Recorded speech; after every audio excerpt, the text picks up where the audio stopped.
Bismillahir Rahmanir Rahim. In an era dominated by personal pride and the illusion of autonomy, submission may seem strange, even unsettling.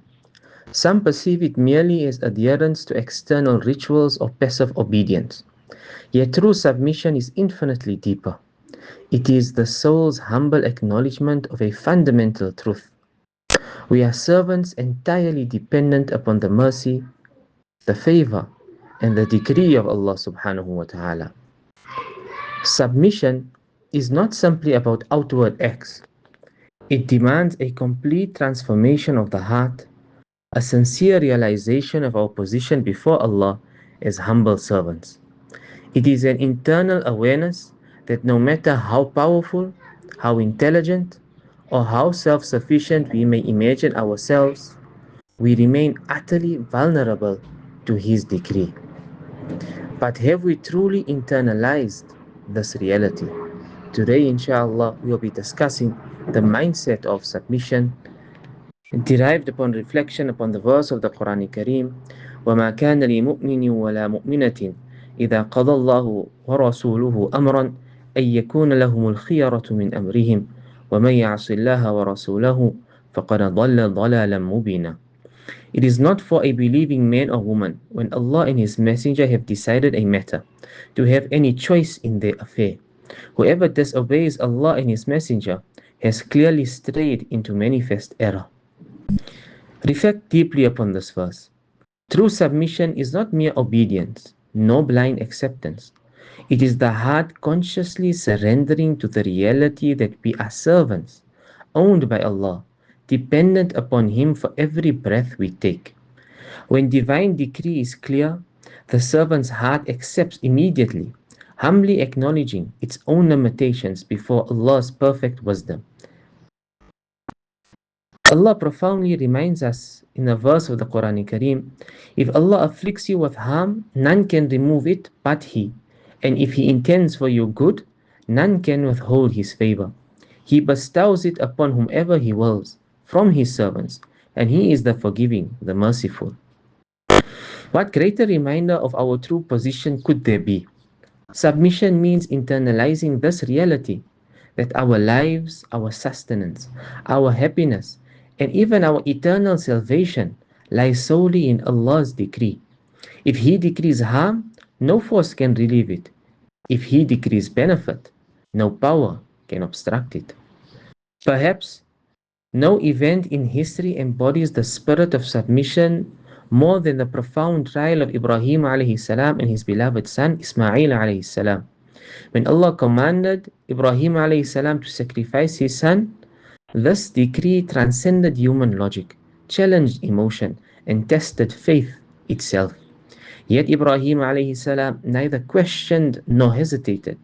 His heart submitted completely because he understood deeply that the servant does not question the master.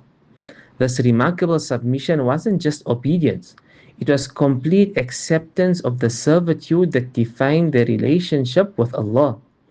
Such submission emerges from absolute trust, deep humility, and an unwavering realization that our lives, possessions, and loved ones belong solely to Allah. Submission becomes difficult when our hearts become corrupted by ego, arrogance, or distorted social influences. Resistance is not due to flaws in divine guidance.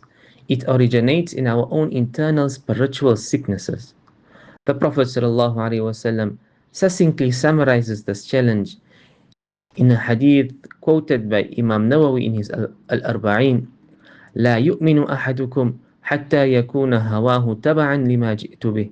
None of you truly believes until his desires fully align with what I have brought. True submission requires purifying the heart, cleansing it of arrogance and pride, and allowing humility and gratitude to flourish. Only then does our heart naturally incline towards submission, recognizing clearly that every blessing is purely from Allah's mercy and generosity. Today, many struggle with submission because society prizes personal opinion, distorted logic, and superficial ideals above divine guidance. We attempt to measure Islam by our flawed reasoning rather than humbly submitting our reasoning to Islam. Even within religious circles, we risk corrupting our spirituality by imposing our interpretations upon others, creating division over differences instead of uniting in humble devotion. Yet, submission gently corrects this distortion, reminding us to humble ourselves. Submission is the soul's profound realization that we are nothing more and nothing less than humble servants utterly dependent upon Allah's decree. The ultimate truth we must internalize is that we do not control our eternal destiny. Allah does. Whether we experience ease or hardship, joy or sadness, salvation or loss, it is entirely by His will. Submission is thus the deepest recognition of our place as humble servants, fully reliant, profoundly grateful, eternally humble before the one who holds our lives and our hereafter. Is it not time then to humble ourselves completely and truly submit as servants before Allah?